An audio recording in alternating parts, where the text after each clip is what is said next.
প্রিয় দর্শক বন্ধু, আসসালামু আলাইকুম। আমি আব্দুর রাজ্জাক, স্বাধীনতার সূর্য চ্যানেলের পক্ষ থেকে আপনাদেরকে আরও একটিবার স্বাগত জানাচ্ছি। ভিতরে বাইরে বই থেকে আমি আপনাদেরকে পড়ে শোনাচ্ছি আজ নবম পর্ব।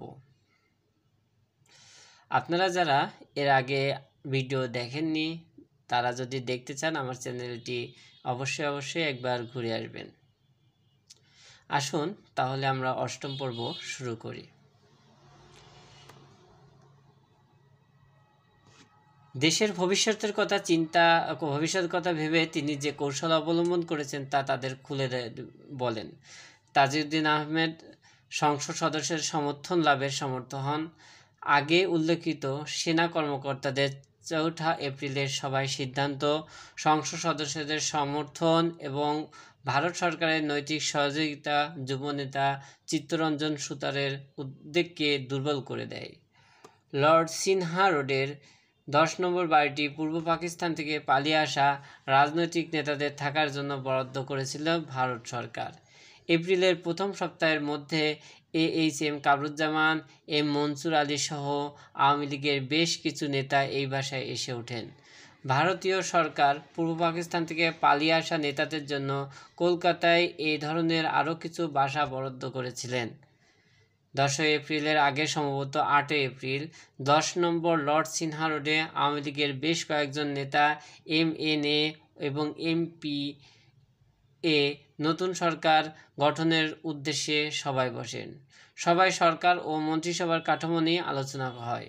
সভায় সিদ্ধান্ত হয় বঙ্গবন্ধু শেখ মুজিবুর রহমানকে রাষ্ট্রপতি, সৈয়দ নজরুল ইসলামকে উপরাষ্ট্রপতি করে রাষ্ট্রপতি শাসিত গণপ্রজাতন্ত্রী বাংলাদেশ সরকার গঠিত হবে। সরকারের 4 সদস্যের মন্ত্রিপরিষদ থাকবে। উপরাষ্ট্রপতি সৈয়দ নজরুল ইসলাম ভারপ্রাপ্ত রাষ্ট্রপতির দায়িত্ব ও তাজউদ্দিন আহমেদ প্রধানমন্ত্রীর দায়িত্ব পালন করবেন। মন্ত্রিপরিষদের সদস্য থাকবেন AHM Kamruzzaman, captain M Mansur Ali ও খন্দকার মোশতাক আহমেদ। কর্নেল MAG ওসমানীর রাষ্ট্রীয় পদমর্যাদায় মুক্তিবাহিনী বা বাংলাদেশ বাহিনীর প্রধান সেনাপতি হিসাবে দায়িত্ব পালন করবেন। পরে তারা আগরতলায় আরেকটি সভা করেন।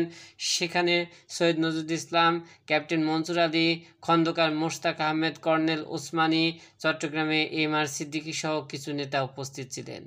এই সভায় পূর্ববর্তী সিদ্ধান্ত এবং অর্থাৎ সরকারের গঠন সংক্রান্ত সিদ্ধান্তকে কোন দপ্তরের দায়িত্বে থাকবেন তা চূড়ান্ত করা হয়। কলকাতায় প্রথম সভায় তারা সিদ্ধান্ত নিয়েছিলেন ভারপ্রাপ্ত রাষ্ট্রপতি এবং নবগঠিত বাংলাদেশ সরকারের প্রধানমন্ত্রী ও মন্ত্রীরা বাংলাদেশে ভূখণ্ডে প্রকাশ্যে শপথ নেবেন।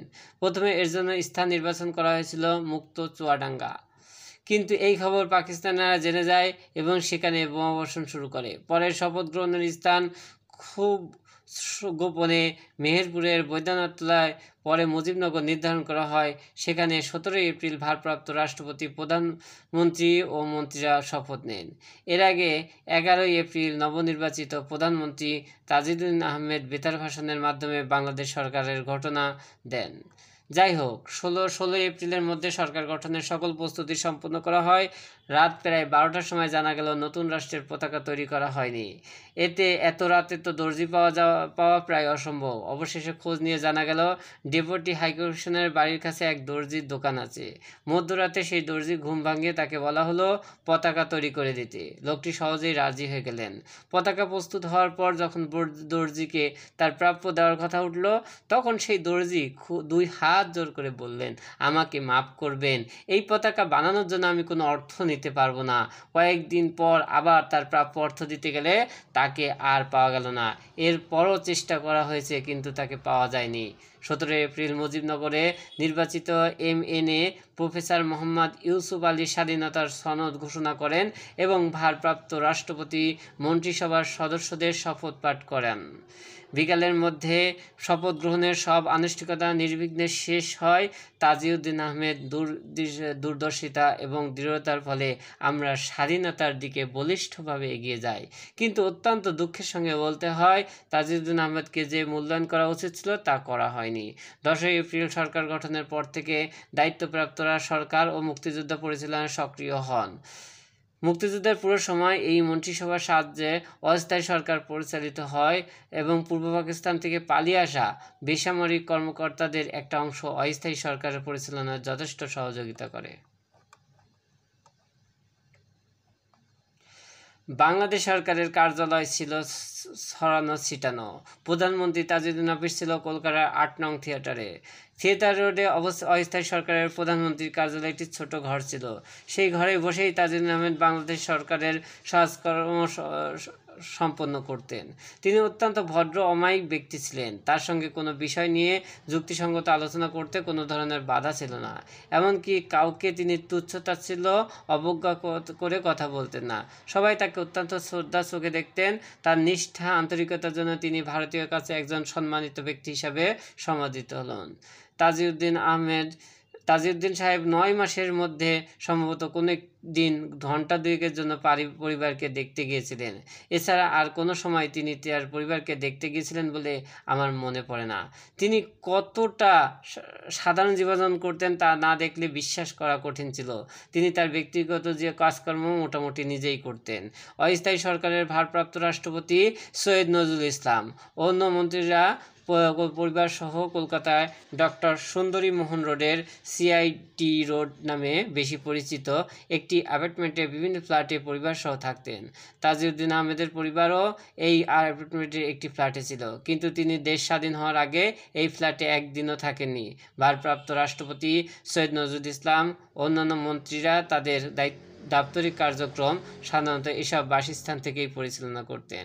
থিয়েটার রোডে প্রত্যেকের জন্য একটি করে কার্যালয় থাকলেও কদাচিৎ তারা এই কার্যালয়ে আসতেন। প্রয়োজনে বিভিন্ন বিষয় নিয়ে এখানে মন্ত্রী পরিষদের বৈঠক অনুষ্ঠিত হলেও ভারপ্রাপ্ত রাষ্ট্রপতি ও মন্ত্রীরা থিয়েটার রোডে নিয়মিত না আসার কারণে বাইরে থেকে মনে হতো ভারপ্রাপ্ত রাষ্ট্রপতি, প্রধানমন্ত্রী ও মন্ত্রী পরিষদের অন্যান্য সদস্যের মধ্যে খুব একটা আলাপ আলোচনা, পরামর্শ বৈঠক হয় না। মুক্তিবাহিনীর প্রধান সেনাপতি কর্নেল ওসমানীর কার্যালয় আবাসস্থল ছিল থিয়েটার রোডে।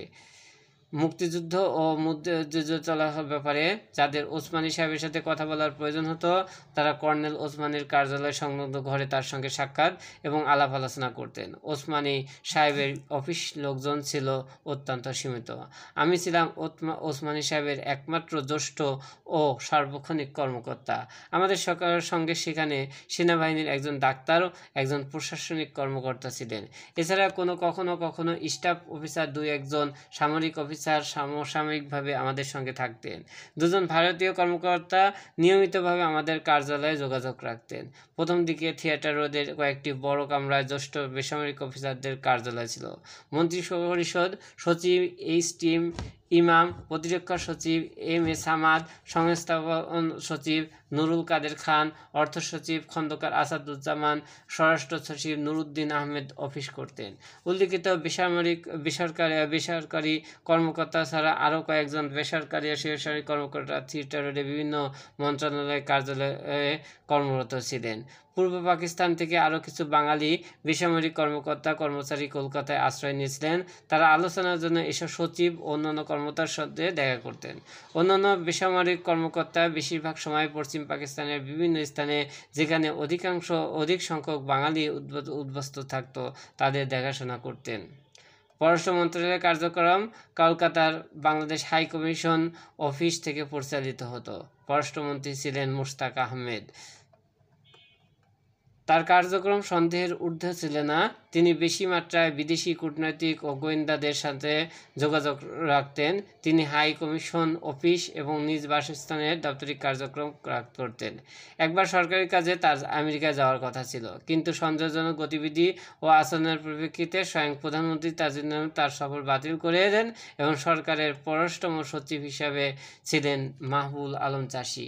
একটি সরকারি কার্যক্রম পরিচালনা করার জন্য যত রকমের সুবিধা, অর্থ, লোকবল থাকা প্রয়োজন, তা না হলে থাকা সত্ত্বেও অস্থায়ী বাংলাদেশ সরকারের কার্যক্রম যথেষ্ট ফলপ্রসূ ছিল। তবে স্বীকার করতেই হবে, পূর্ব পরিকল্পনা না থাকায় এবং বঙ্গবন্ধুর স্পষ্ট কোনো নির্দেশনা না থাকায় পরবর্তী সময়ে তাজউদ্দিন অস্থায়ী সরকারের পরিচালনায় যথেষ্ট বেগ পেতে হয়। নিজেদের মধ্যকার দ্বন্দ্ব, ক্রন্দল ও স্বাধীনতা পরবর্তী বাংলাদেশে বেশ প্রকট হয়। এসব হয়েছিল রাজনৈতিক নেতৃত্বের দূরদর্শিতার অভাবে। দর্শক বন্ধু, পরবর্তীতে আমাদের ভিডিওটিগুলো দেখতে চাইলে অবশ্যই আমার চ্যানেলটি সাবস্ক্রাইব করে বেল বাটনটি অন করে দেবেন। আর ভিডিওটি ভালো লাগলে অবশ্যই লাইক করবেন। ভিডিওটি কেমন হয়েছে তা কমেন্টে জানাবেন। সকলকে ভিডিওটি দেখার জন্য অসংখ্য ধন্যবাদ।